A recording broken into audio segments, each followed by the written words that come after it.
ಬಕಾಸುರರ ಕಾಟಕ್ಕೆ ಬಡವರು ಹೈರಾಣಾಗಿದ್ರು. ಈ ಬಗ್ಗೆ ನಿಮ್ಮ ರಿಪಬ್ಲಿಕನ್ ನಿರಂತರವಾಗಿ ವರದಿ ಮಾಡಿತು. ಸಿಎಂ ಸಿದ್ದರಾಮಯ್ಯನವರು ಅಲರ್ಟ್ ಆದರೂ ನಿನ್ನೆ ಸಭೆ ಮಾಡಿ ಸುದ್ದಿಗೋಷ್ಠಿ ಮಾಡಿ ಹಲವು ಕಂಡೀಷನ್ಸ್ ಅನ್ನ ಹಾಕಿದ್ದಾರೆ ಮೈಕ್ರೋ ಫೈನಾನ್ಸ್ ಸಿಬ್ಬಂದಿಗಳಿಗೆ. ಆ ಕುರಿತ ಒಂದು ರಿಪೋರ್ಟ್ ಇಲ್ಲಿದೆ ನೋಡಿ.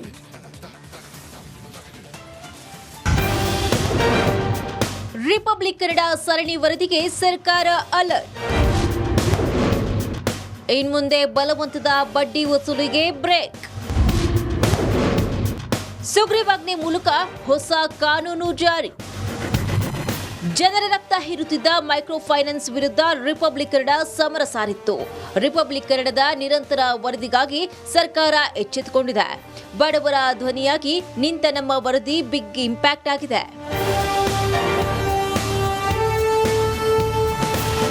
ಇವರಿಗಾದ ಅನ್ಯಾಯದ ವಿರುದ್ಧ ನಿಮ್ಮ ರಿಪಬ್ಲಿಕ್ ಕನ್ನಡ ಫೀಲ್ಡ್ಗೆ ಇಳಿದ ಪರಿಣಾಮ ಈಗ ಸರ್ಕಾರ ಈ ಬಡ್ಡಿ ಬಕಾಸುರರ ದೌರ್ಜನ್ಯಕ್ಕೆ ಬ್ರೇಕ್ ಹಾಕಿದೆ. ಮೈಕ್ರೋ ಟಾರ್ಚರ್ಗೆ ಬ್ರೇಕ್, ಮುಲಾಜಿಲ್ಲದೆ ಕ್ರಮ.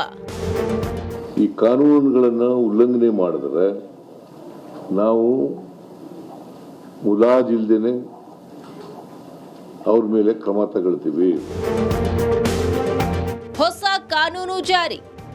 ಹೊಸ ಕಾನೂನನ್ನ ಮಾಡ್ತೀವಿ. Only with an interest to give protection to the interest of the borrowers, genuine borrowers. Licence ಇಲ್ಲದೆ ಫೈನಾನ್ಸ್ ಮಾಡುವಂತಿಲ್ಲ. ಮತ್ತೆ ಲೈಸೆನ್ಸ್ ಇಲ್ಲದೇನೆ ಯಾರು ಕೂಡ ಮನಿ ಲೆಂಡಿಂಗ್ ಮಾಡಕೂಡದು. ಪ್ರತಿ ಜಿಲ್ಲೆನಲ್ಲೂ ಕೂಡ ಜಿಲ್ಲಾಧಿಕಾರಿ ಕಚೇರಿಗಳಲ್ಲಿ ಒಂದು ಸಹಾಯವಾಣಿಯನ್ನ ತೆರೀತಕ್ಕಂಥ ಕೆಲಸವನ್ನು ಮಾಡಬೇಕು ಅಂತ ಹೇಳಿದ್ದೀವಿ. ಅಲ್ಲಿ ದೂರುಗಳನ್ನು ಕೊಡಬಹುದು. ಇನ್ನು ಬಡ್ಡಿ ಬಕಾಸುರರಿಗೆ ಬ್ರೇಕ್ ಹಾಕಲು ಸಿದ್ದು ಸರ್ಕಾರ ಕೈಗೊಂಡಿರುವ ಪ್ರಮುಖ ನಿರ್ಧಾರಗಳೇನು ಅಂದ್ರೆ, ಮೈಕ್ರೋ ಟಾರ್ಚರ್ಗೆ ಬ್ರೇಕ್. ಸುಗ್ರೀವಾಜ್ಞೆ ಮೂಲಕ ಹೊಸ ಕಾನೂನು ಜಾರಿ. ಸಂಜೆ 5 ಗಂಟೆ ನಂತರ ವಸೂಲಿ ಮಾಡುವಂತಿಲ್ಲ. ವಸೂಲಿ ಮಾಡುವಾಗ ಕಿರುಕುಳ ಕೊಡಂಗಿಲ್ಲ. ಸಾಲ ವಸೂಲಿಗೆ ರೌಡಿಗಳನ್ನ ಬಳಸಬಾರದು. ಆರ್ಬಿಐ ನಿಯಮಗಳನ್ನ ಪಾಲಿಸಬೇಕು. ಹೆಚ್ಚಿನ ಬಡ್ಡಿಗೆ ಯಾರೂ ಸಾಲ ಕೊಡಬಾರದು. ಆಯಾ ಜಿಲ್ಲೆಗಳ ಡಿಸಿ ಕಚೇರಿಯಲ್ಲಿ ಸಹಾಯವಾಣಿ. ಫೈನಾನ್ಸ್ನವರು ಕಿರುಕುಳ ಕೊಟ್ರೆ ದೂರು ನೀಡಬಹುದು. ಕಿರುಕುಳ ನೀಡಿದರೆ ಸ್ವಯಂ ಪ್ರೇರಿತ ಕೇಸ್ ದಾಖಲು. ಹೊಸ ಕಾನೂನು ಮಾಡಿ ಫೈನಾನ್ಸ್ ಕಿರುಕುಳಕ್ಕೆ ಬ್ರೇಕ್. ಒಬ್ಬರಿಗೆ 3 ಬಾರಿಗಿಂತ ಹೆಚ್ಚು ಸಾಲ ಕೊಡುವಂತಿಲ್ಲ. ಆರ್ಬಿಐ ಪ್ರಕಾರ 17% ಮಾತ್ರ ಬಡ್ಡಿ ತೆಗೆದುಕೊಳ್ಳಬೇಕು. ಬಡ್ಡಿ ಬಕಾಸುರರ ಕಾಟಕ್ಕೆ ಬಡವರು ಹೈರಾಣಾಗಿದ್ರು. ಈ ಬಗ್ಗೆ ನಿಮ್ಮ ರಿಪಬ್ಲಿಕನ್ ನಿರಂತರವಾಗಿ ವರದಿ ಮಾಡಿತು. ಸಿಎಂ ಸಿದ್ದರಾಮಯ್ಯನವರು ಅಲರ್ಟ್ ಆದರೂ ನಿನ್ನೆ ಸಭೆ ಮಾಡಿ ಸುದ್ದಿಗೋಷ್ಠಿ ಮಾಡಿ ಹಲವು ಕಂಡೀಷನ್ಸ್ ಅನ್ನ ಹಾಕಿದ್ದಾರೆ ಮೈಕ್ರೋ ಫೈನಾನ್ಸ್ ಸಿಬ್ಬಂದಿಗಳಿಗೆ. ಆ ಕುರಿತ ಒಂದು ರಿಪೋರ್ಟ್ ಇಲ್ಲಿದೆ ನೋಡಿ.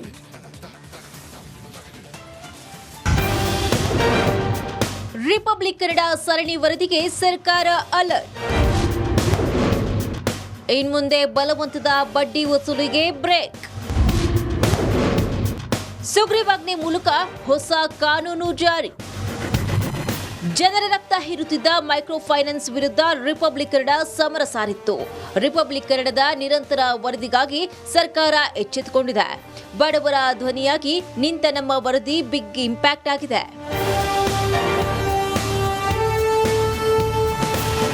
ಇವರಿಗಾದ ಅನ್ಯಾಯದ ವಿರುದ್ಧ ನಿಮ್ಮ ರಿಪಬ್ಲಿಕ್ ಕನ್ನಡ ಫೀಲ್ಡ್ಗೆ ಇಳಿದ ಪರಿಣಾಮ ಈಗ ಸರ್ಕಾರ ಈ ಬಡ್ಡಿ ಬಕಾಸುರರ ದೌರ್ಜನ್ಯಕ್ಕೆ ಬ್ರೇಕ್ ಹಾಕಿದೆ.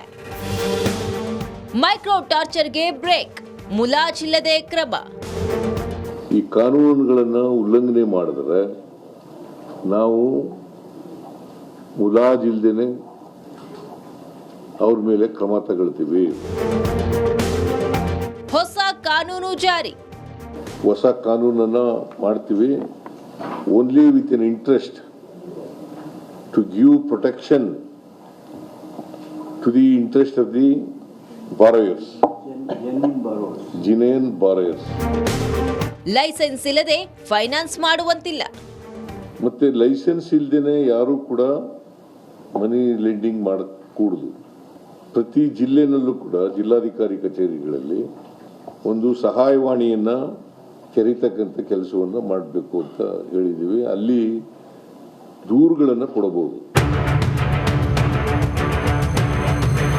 ಇನ್ನು ಬಡ್ಡಿ ಬಕಾಸುರರಿಗೆ ಬ್ರೇಕ್ ಹಾಕಲು ಸಿದ್ದು ಸರ್ಕಾರ ಕೈಗೊಂಡಿರುವ ಪ್ರಮುಖ ನಿರ್ಧಾರಗಳೇನು ಅಂದ್ರೆ,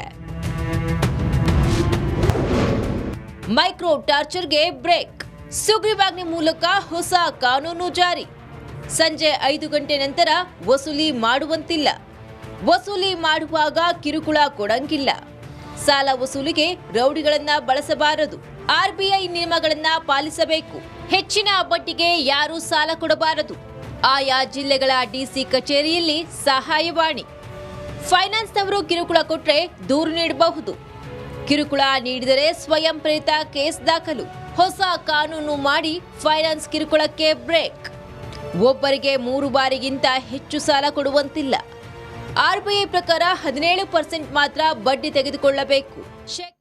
ಬಕಾಸುರರ ಕಾಟಕ್ಕೆ ಬಡವರು ಹೈರಾಣಾಗಿದ್ರು. ಈ ಬಗ್ಗೆ ನಿಮ್ಮ ರಿಪಬ್ಲಿಕ್ ನಿರಂತರವಾಗಿ ವರದಿ ಮಾಡಿತು. ಸಿಎಂ ಸಿದ್ದರಾಮಯ್ಯನವರು ಅಲರ್ಟ್ ಆದರೂ ನಿನ್ನೆ ಸಭೆ ಮಾಡಿ ಸುದ್ದಿಗೋಷ್ಠಿ ಮಾಡಿ ಹಲವು ಕಂಡೀಷನ್ಸ್ ಅನ್ನ ಹಾಕಿದ್ದಾರೆ ಮೈಕ್ರೋ ಫೈನಾನ್ಸ್ ಸಿಬ್ಬಂದಿಗಳಿಗೆ. ಆ ಕುರಿತ ಒಂದು ರಿಪೋರ್ಟ್ ಇಲ್ಲಿದೆ ನೋಡಿ.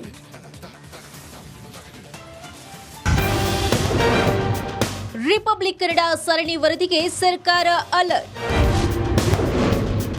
ಇನ್ಮುಂದೆ ಬಲವಂತದ ಬಡ್ಡಿ ವಸೂಲಿಗೆ ಬ್ರೇಕ್. ಸುಗ್ರೀವಾಜ್ಞೆ ಮೂಲಕ ಹೊಸ ಕಾನೂನು ಜಾರಿ. ಜನರ ರಕ್ತ ಹೀರುತ್ತಿದ್ದ ಮೈಕ್ರೋ ಫೈನಾನ್ಸ್ ವಿರುದ್ಧ ರಿಪಬ್ಲಿಕ್ ಕನ್ನಡ ಸಮರ ಸಾರಿತ್ತು. ರಿಪಬ್ಲಿಕ್ ಕನ್ನಡದ ನಿರಂತರ ವರದಿಗಾಗಿ ಸರ್ಕಾರ ಎಚ್ಚೆತ್ತುಕೊಂಡಿದೆ. ಬಡವರ ಧ್ವನಿಯಾಗಿ ನಿಂತ ನಮ್ಮ ವರದಿ ಬಿಗ್ ಇಂಪ್ಯಾಕ್ಟ್ ಆಗಿದೆ.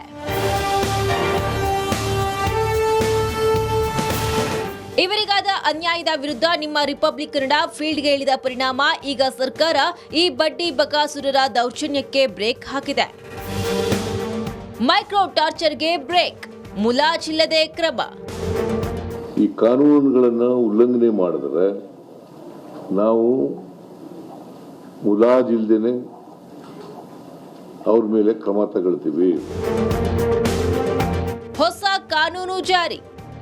ಹೊಸ ಕಾನೂನನ್ನ ಮಾಡ್ತೀವಿ. Only with an interest to give protection to the interest of the borrowers, genuine borrowers. Licence ಇಲ್ಲದೆ ಫೈನಾನ್ಸ್ ಮಾಡುವಂತಿಲ್ಲ. ಮತ್ತೆ ಲೈಸೆನ್ಸ್ ಇಲ್ದೇನೆ ಯಾರು ಕೂಡ ಮನಿ ಲೆಂಡಿಂಗ್ ಮಾಡಕೂಡದು. ಪ್ರತಿ ಜಿಲ್ಲೆನಲ್ಲೂ ಕೂಡ ಜಿಲ್ಲಾಧಿಕಾರಿ ಕಚೇರಿಗಳಲ್ಲಿ ಒಂದು ಸಹಾಯವಾಣಿಯನ್ನ ತೆರೀತಕ್ಕಂಥ ಕೆಲಸವನ್ನು ಮಾಡಬೇಕು ಅಂತ ಹೇಳಿದ್ದೀವಿ. ಅಲ್ಲಿ ದೂರುಗಳನ್ನು ಕೊಡಬಹುದು. ಇನ್ನು ಬಡ್ಡಿ ಬಕಾಸುರರಿಗೆ ಬ್ರೇಕ್ ಹಾಕಲು ಸಿದ್ದು ಸರ್ಕಾರ ಕೈಗೊಂಡಿರುವ ಪ್ರಮುಖ ನಿರ್ಧಾರಗಳೇನು ಅಂದ್ರೆ, ಮೈಕ್ರೋ ಟಾರ್ಚರ್ಗೆ ಬ್ರೇಕ್, ಸುಗ್ರೀವಾಜ್ಞೆ ಮೂಲಕ ಹೊಸ ಕಾನೂನು ಜಾರಿ. ಸಂಜೆ 5 ಗಂಟೆ ನಂತರ ವಸೂಲಿ ಮಾಡುವಂತಿಲ್ಲ. ವಸೂಲಿ ಮಾಡುವಾಗ ಕಿರುಕುಳ ಕೊಡಂಗಿಲ್ಲ. ಸಾಲ ವಸೂಲಿಗೆ ರೌಡಿಗಳನ್ನ ಬಳಸಬಾರದು. ಆರ್ಬಿಐ ನಿಯಮಗಳನ್ನ ಪಾಲಿಸಬೇಕು. ಹೆಚ್ಚಿನ ಬಡ್ಡಿಗೆ ಯಾರೂ ಸಾಲ ಕೊಡಬಾರದು. ಆಯಾ ಜಿಲ್ಲೆಗಳ ಡಿಸಿ ಕಚೇರಿಯಲ್ಲಿ ಸಹಾಯವಾಣಿ. ಫೈನಾನ್ಸ್ನವರು ಕಿರುಕುಳ ಕೊಟ್ರೆ ದೂರು ನೀಡಬಹುದು. ಕಿರುಕುಳ ನೀಡಿದರೆ ಸ್ವಯಂ ಪ್ರೇರಿತ ಕೇಸ್ ದಾಖಲು. ಹೊಸ ಕಾನೂನು ಮಾಡಿ ಫೈನಾನ್ಸ್ ಕಿರುಕುಳಕ್ಕೆ ಬ್ರೇಕ್. ಒಬ್ಬರಿಗೆ 3 ಬಾರಿಗಿಂತ ಹೆಚ್ಚು ಸಾಲ ಕೊಡುವಂತಿಲ್ಲ. ಆರ್ಬಿಐ ಪ್ರಕಾರ 17% ಮಾತ್ರ ಬಡ್ಡಿ ತೆಗೆದುಕೊಳ್ಳಬೇಕು. ಬಕಾಸುರರ ಕಾಟಕ್ಕೆ ಬಡವರು ಹೈರಾಣಾಗಿದ್ರು. ಈ ಬಗ್ಗೆ ನಿಮ್ಮ ರಿಪಬ್ಲಿಕ್ ನಿರಂತರವಾಗಿ ವರದಿ ಮಾಡಿತು. ಸಿಎಂ ಸಿದ್ದರಾಮಯ್ಯನವರು ಅಲರ್ಟ್ ಆದರೂ ನಿನ್ನೆ ಸಭೆ ಮಾಡಿ ಸುದ್ದಿಗೋಷ್ಠಿ ಮಾಡಿ ಹಲವು ಕಂಡೀಷನ್ಸ್ ಅನ್ನ ಹಾಕಿದ್ದಾರೆ ಮೈಕ್ರೋ ಫೈನಾನ್ಸ್ ಸಿಬ್ಬಂದಿಗಳಿಗೆ. ಆ ಕುರಿತ ಒಂದು ರಿಪೋರ್ಟ್ ಇಲ್ಲಿದೆ ನೋಡಿ.